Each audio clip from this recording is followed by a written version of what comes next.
Hi, this is an overview of how Audit Ready works for Class Super clients. If you go into jobs, we have a look at our jobs here.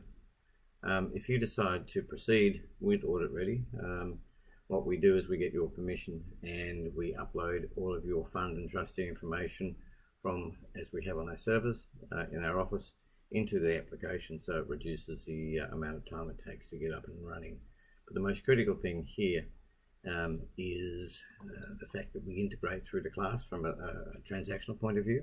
So if I just pull up a fund here, and I'll go and find it here, key in 25, and that will come up with a demo fund here.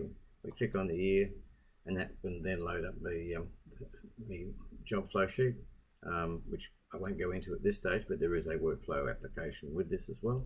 If we go into the work paper tab, all you have to do when you get the application is to link your Class Super code into your fund details, so that when you click on this button to go upload, it will then go into Class, pull all the information out, and then upload into the work papers module. And in doing so, it does some very clever analysis of that data. The other two reports that you will also need to bring in are these two excellent reports in class, being the cash balance reconciliation and the holding balance reconciliation. These are CSV reports inside class. Unfortunately, they don't come in with their API. However, they're the only two reports that you need to get. So once you get those, and you can drag and drop them from a second screen, or you download them to a file and upload them from here. You then hit the launch work papers, and it will then launch the work paper module. So what the software is doing now, it's uploading the full transactional information from class and bringing it into the system. And then we monitor it, as you will see, with a traffic light system. Red is bad, green is good. So this is basically your folders within your work paper application. And this is consistent across every fund, regardless of the size of the fund. And so what you would want to do here is have a look at the areas where the red button is, because these are the areas of concern. And because of the class data feeds being so good, we're able to go and analyze that data and then pick up any anomalies that may exist, which may take an individual a hell of a long time to find out. But if we just look up here, wherever you see the piece of paper up there, that is in relation to class data. So if we click on that, you'll see very quickly that this particular fund has got ComSec, it's got share trading, and it's got bank shares or bank data, and it's fully integrated for the whole 12 months. So that's fine. But what the system has picked out down here is it's very cleverly gone through and looked at this data. And what our auditors have done here, they've put in sort of checklists for the critical things that you need to look at before you send the file to us. Otherwise, they're going to pick up this information, they're going to come back and they're going to ask queries. So this is a simple one here. Have the receivables been for the current year been cleared, or so the previous year, and the staff member would tick that all across, yes or no. But this one here is being ticked with a green tick. But you'll note down here, these ones are green, these ones are red, but it's A next to it. So this is automated. So this is where the system's gone through. And many of our clients absolutely love this, because this one here, for example, the data feed bank statements. So what the system has done is actually picked up that there was a deleted or cancelled transaction. Now that shouldn't be happening with electronic data feeds. So what you really need to do is find out why. Now, for a staff member to pick this up, maybe never, or it may take them a long time, depending upon how many bank statements and transactions there are. Down here, there's another one. There's data fed from securities. So there's a share transaction that's been flagged as A. Now, the staff can't get rid of those. You can't click on that and turn that into a green button. It's always going to be there as an A. So what you need to do is find out why, and then on the file, put the reason why, and we've got this little annotation area there. So I've actually gone in there. I used to use a sticky notepad when I was doing audits and put the little scribbles on there. But so you can actually put on there the work that was done. But when you first come into here and you're first getting to use the software, you say, well, where is this transaction? But if you look at this little eagle eye here, you click on that button and it will then take you through to the area. So we've actually moved from that preparation area down into the body of the work papers, and it's opened up the checklist area within the general ledger, within the financial position, okay, where the issue arose. So if we have a look there, so let's just condense that up. And then if we have a look up here, it's going to take us to the actual transaction where we can see what happened. So we open this up and we've got down here Commonwealth Bank because it was a share transaction. And we look through here and you can see it's A. So the system has gone through and said, yep, everything's okay with the data feed, no problems. Whoop, here's the problem. Right? And if we then move across, and this can all be viewed on a full screen, we'll see that there was duplicate transaction, bang, so one of them has been cancelled. Right? So put in your description, bang, this is the reason why, etc. All done. Right? So that button will always stay there, even though the problem has been discovered, worked upon, and a solution has been made. But it's an indication then to who's coming in to do the review that there was an issue, the staff have looked at it, it's been approved, okay, off she goes. So these sorts of things then come through into this summary of issues area and in the review area, which I'll touch on a little bit later. Okay, so it's in this preparation area, which is where we're starting. Very clever in relation to this down here, and it's a really quick way for the system to analyze the data and then bring up any anomalies. Even things down here, it's looking at the contribution limits and that sort of stuff. It's looked at other assets because they're in this particular fund, and so it's doing lots and lots of work to save the staff member doing it. Right? So if we then let's click on that. Other things that are in here, there's nothing very significant. Fund details, the system brings in those details. When you first get the system, you actually have to say, okay, is this a corporate trustee or is an individual trustee? So this is a corporate trustee, and then the system will bring in the dates and names and addresses of those particular trustees. You're just saying here that this is the director and these are permanent files, right? So it's only asking you once, and if you wish, you can then attach a copy of the trustee. Now, if we already have a copy of the trustee because we've already done the audit before, you don't have to put this there, okay? But if you wish to, you can. Personally, I would. The first time I used work papers, I would actually like to put my permanent documents in there because then I have a complete record of what's there. You don't have to because our guys already have access to it anyway. So that's it as far as the first preparation goes. I'll come back and touch on the summary of issues because what happens here is that anything that is found down here by the staff as being an anomaly, it will then put a flag on that up here in the summary of issues. So when the manager comes in or the partner comes in to do their review, those matters are then brought to their attention. Okay, so that's where there's a speed up in what happens there. So we move down here to regulatory review. This is where there's a series of checklists that has been designed by the system here. You can see there's green ticks everywhere. So that's all looking good. But if we then delve down into it, the system is saying, okay, now do we have a copy of the engagement letter, minutes, trustee declaration, etc., etc., etc. And then you can attach all of those individually, or if you wanted to, you could dump those in as one file with multiple PDFs into this area for the regulatory review.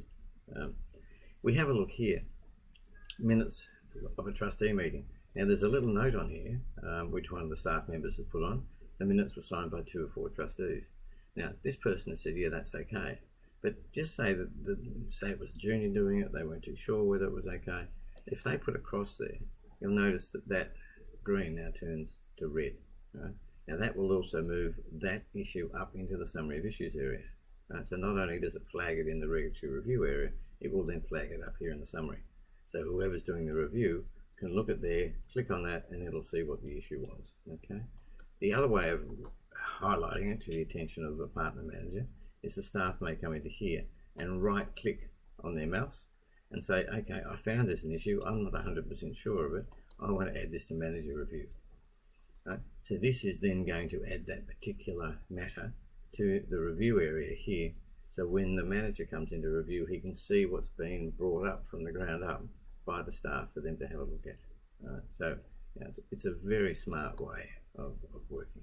Go through here, fund structure, pretty much the same, boom, boom, boom. The system's giving checklists to all the staff as to what needs to be done, what needs to be attached, asset statements and all that sort of stuff. and dates of asset statements, boom, boom, boom, boom. So making sure that all the paperwork is correct, investment strategies, etc., etc., etc. Again, if you have a look at it and you think it's too vague or whatever it is, you can put your comments. You can flag it as they're not good enough, or we can then flag it to the attention of the partner or manager. But if we then have a look up here in the summary of issues, and this will show you what I was talking about before, where the staff have been doing the work, right? And then they come up to here, for example, if we have a look here with the regulatory review, okay, there's this trustee minute, boom, it's been highlighted back up to the regulatory review. The managers had a look at it and said, yeah, that's fine. If they had said, no, it's not, then it would still have the red button up there. So the managers had a look at it. Yes, it's fine, resolved, yes, boom, green ticked. But from our audit point of view, if we have a look at that, it still stays in the work paper that it was an issue. It's been addressed, it's been approved, okay, so it's been highlighted, it's been worked on, and then everything's okay. If we then, so just going through all of these other areas, so this is then opening up all the checklists in relation to all of the work that needs to be done in these particular areas. If we have a look here under expenses, there's obviously work being done in here because there's a green tick. Checklist, yeah, tick, tick, tick, boom, everything's okay. Attaching rental statements, whatever needs to be done. Right, so the work has been done by the staff, easy to see. Investments, I won't go through them all, but this is where we also put the excellent cash reconciliation reports from class, put them into here, because this is what the auditors want to see. Everything's been everything's been checked, validated, but you don't even have to go through there because there's a green tick. It's come in, the system's had a look at it and ticked it. Same thing with the holdings reconciliation balance. It's gone through, tick, tick, tick, tick, tick, bang.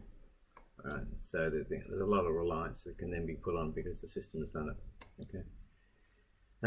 Bang, bang, bang through those. But if we then pop up here, so when the partner and manager come in to do their checks, we've got, I'll just put these, boom.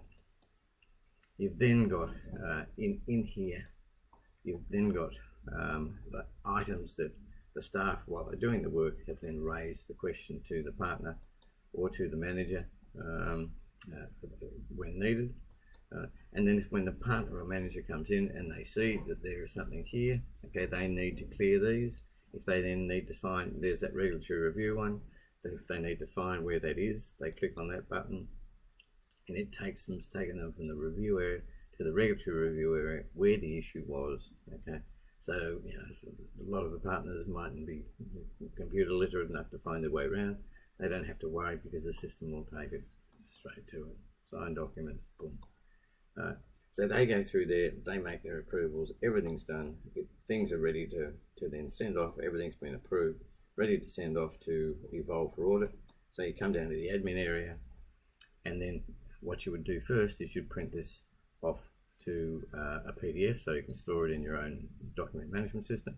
But if we just note down here, there's a red button down here. We'll just have a look at this. This is, again, it's important because say 90% of the way through doing the audit, you found that there was an issue that a staff member had to go back into class, put the transaction through, and then you need to then bring that information back into the work papers.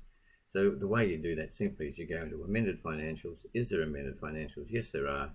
You hit that upload API, and then those amended transactions will come back into the work paper file. It doesn't mess up any of the other work papers that are there before, highlights them in red, and then you're able to go in, put your little workings on it, and then move on.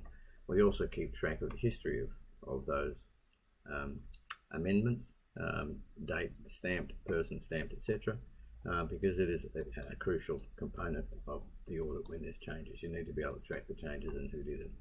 So once that's all done and you're ready to then send the file off to us, you're then able to print a complete work paper set with attached documents, PDFs, all the bank statements, share certificates, wrap reports, whatever they may be.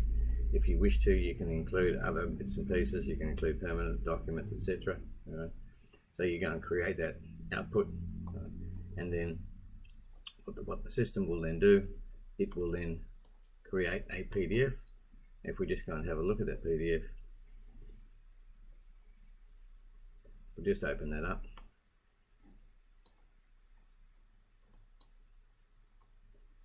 And this is a pretty big document on this particular file. It's 233 pages long, and it's a fully indexed work paper file.